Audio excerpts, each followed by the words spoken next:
Hello students, you are welcome back to this section, bank reconciliation statement. That is a topic that we are treating for today. So we'll be looking at all these aspects: cashbook, bank statement, types of accounts, bank reconciliation statement itself, reasons why the bank statement and the cashbook balance may disagree, and then the bank overdraft, then preparation of bank reconciliation statement, then reasons for preparation of BRS, that's bank reconciliation statement, and we look out for questions and answers for bank reconciliation statement. So these are the things that we'll be covering in this chapter, but we are not going to go on that systematic aspect that has been arranged here, but we are going to go on the basis of their linkages so that you easily understand the concept that I want to build when it comes to bank reconciliation. And so stay tuned with us and let's go through this concept of bank reconciliation statement. So let's get into it.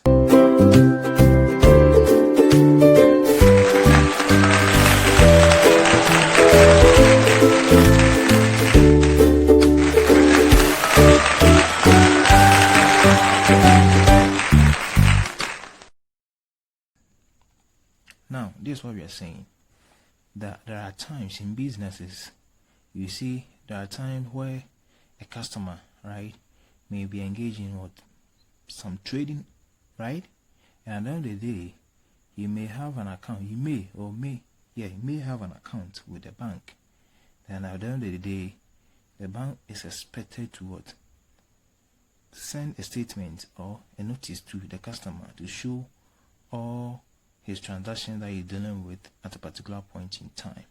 And when it happens like that, after the customer has received that statement, he may be interested to compare that statement to that of his cash book. Okay, so when it happens like that, at times in practice and real life situations, at times you may see that the balance in that statement, we call the bank statement, may not be the same thing as that of what he may be keeping internally as a firm or individual organization. So when certain situation happens, that's what we call for the bank reconciliation statement. That's a statement that will help us to reconcile or bring an agreement between the cash book and then the bank statement. So what are we talking about?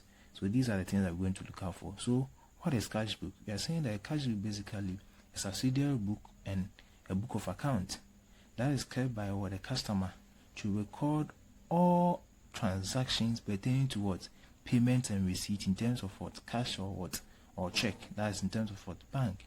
Okay, so that is what a cash book actually works. It deals with recording of items in terms of payment and in terms of receipt with cash and check or bank as well. So that is cash book. Then also we are saying that a bank statement, before we come to a bank statement, we are saying that there are times that you see the customer needs to make payment or make deposit in his account, but due to certain situations, he may not be able to present a physical cash as a means of payment. There are a lot of circumstances that will lead to that situation being happening. And when it happens like that, the customer has an option to either to use a paperless way of making the payment or making a deposit. So when it happens like that, the customer may decide, oh, okay, if I have a means of making payment, then I can go for a check.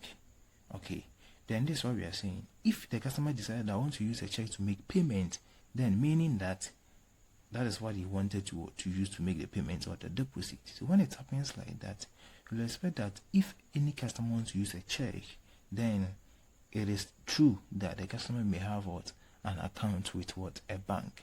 Okay, so when there is a check issuing for payment or deposit, then meaning that the customer is having an account with the bank. So on that note, we resume to talking about types of account.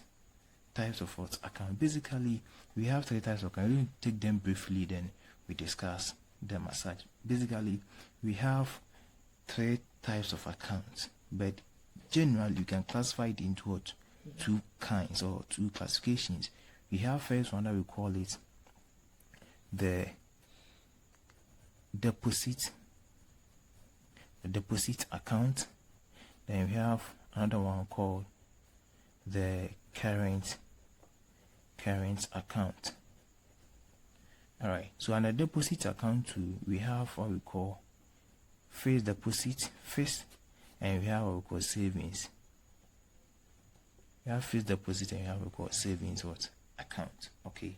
So we're going to go through briefly, and at this then we move on. So this is what we are saying, that with the deposit account is an account that is normally operated by a customer to ensure, depositing money or putting money into the bank and withdrawal for some time in future. Okay, so with the demand account, it's an account that is kept by the customer not for day-to-day activities but for a particular purpose. And most of the time, most deposit accounts are accounts that is operated most of the times for investment purposes. So that is deposit account, and because of that nature, deposit accounts will earn interest at the end of its fixed period.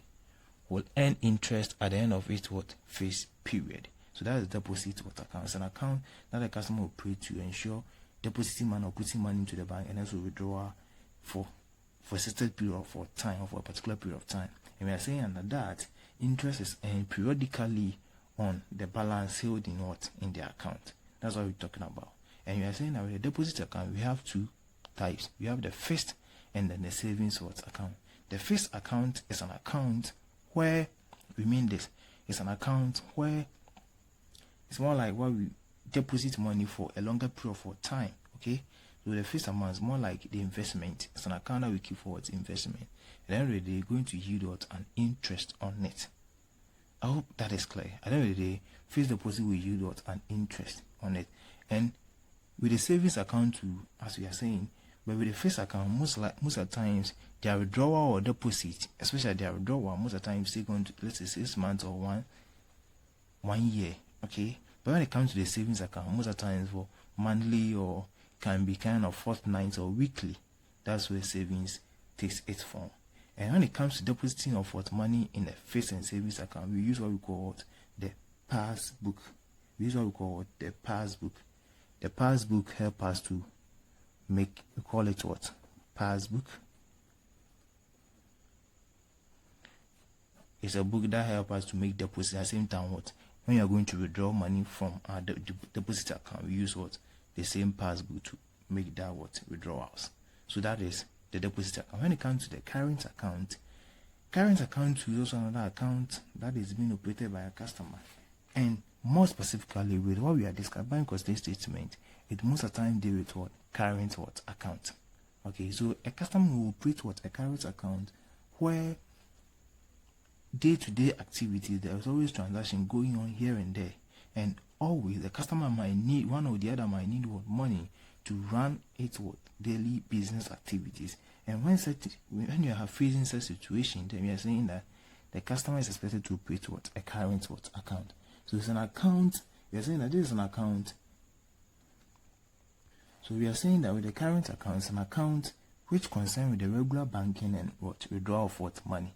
There is no time that's just for withdrawal or deposit of money. And in so doing, with the current account, you operate like 24/7. That's the assumption that if a customer is operating a current account, he has no fixed time of making deposit or withdrawal. He can do withdrawal or deposit at any point in time. Okay, then because of that nature, because of that function that current account presents to the customer, at the end of the day, the bank who is running the current account for the customer may charge an interest because of the service that is providing to the customer. Okay, so when something happens like that, the bank will charge an interest which will go to the debit side of the bank statement of the customer. I hope you are getting what I'm saying. So that is how come. And so doing, current account don't earn interest, but rather we charge you an interest because the bank is providing you services on that. So when it comes to depositing of money in the current account, we use what we call pay-in slip. Pay-in slip. And when it comes to withdrawal, that is deposit. When it comes to withdrawal, we use what we call check. We use what we call the checkbook or the check that is made for withdrawals. So that is for the current account. And because of the nature of the current account, at the end of the period, at the end of the specific period, the bank will prepare a statement that it will send periodically to the customer to detail all the transactions that have been transpiring in that customer's current account. And when that statement is sent to the customer, he then uses that statement to compare with whatever transactions or whatever entries that he also made in his cash book. And this is what we call the bank statement. So bank statement, you are saying that it's a statement that is periodically issued by the bank to its current account holders, detailing all transactions that has transpired during that period. I hope that is clear. So that is an aspect of the current account. So always we expect that the bank statement, this one, the bank statement, we expect that the bank statement, whatever in the bank statement will be in agreement with whatever is in the cash book, but not always the case. In practice, not always. At times, the customer may receive a receipt of what the bank statement, but comparing to his cash book, which is this, may see some level of differences or discrepancies that may arise when certain situation happens. What actually accounted for that? That is what we are interested in. That's where bank reconciliation, a statement called reconciliation statement, comes in to solve that problem that may arise as a difference between the bank statement balance and then the cash book balance. I hope that is clear. So here we present, so as you can see on the screen, I have a picture of a bank statement and that of a cash book statement together. So you can clearly see that with this customer, you see with the figure of the customer, you can clearly see that when you check the cash book balance, which was at the credit side, and we are having the credit balance for on the bank statement, you can see that if you are having a credit balance on the bank statement, its corresponding entry should have been at the debit side of the cash book. But here it's not the case. It's actually on the credit side, and also the figures in between, comparing the bank statement and that of the cash book, aren't the same.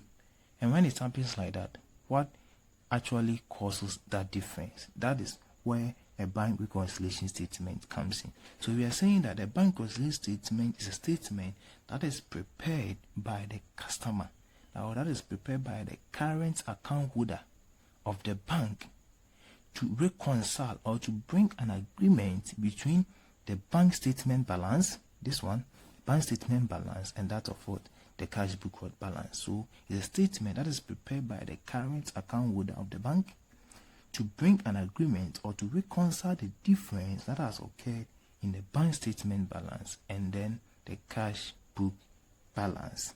And most of the time, this cash book balance here, we mean the bank column. The bank column. Here we mean the bank column. Remember, we have various forms of cash book. We have first column, second column, and third column cash book. Triple column cash book, then those ones. Second, two column cash book, and then one column cash book. So here we mean the bank column. When you compare the bank column with that of the bank statement, and there are form of discrepancy, then we can say that here, that's where bank reconciliation statement needs to come in to reconcile such differences. Alright, so that is what we mean a bank reconciliation statement. The statement that is prepared by the current account holder of the bank to bring an agreement between the cash book balance, which is the bank column balance, and that of the bank statement balance. So that at the end of the day, each with the customer and the bank, everybody will be fine, and there wouldn't be any problems when it comes to operation of these or kind of activities with the bank and then the customer. So this is where we bring an end to the lesson 1 or part 1 of this tutorial on bank reconciliation statement. So in the next video or in the part 2 of this bank reconciliation statement that we are treating, we will be discussing on the discrepancies or the difference that arise in the bank reconciliation statement and that of the cash book balance of the firm. So stay tuned with us and wait for the next video I'm going to engage on, so that you can build your understanding right from this video onto that part. Then we progress to the final part of the buying reconciliation. So thank you once again for watching this video. It's been a pleasure coming your way to assist you. So I'll see you in the next video where we discuss the discrepancies. Thank you.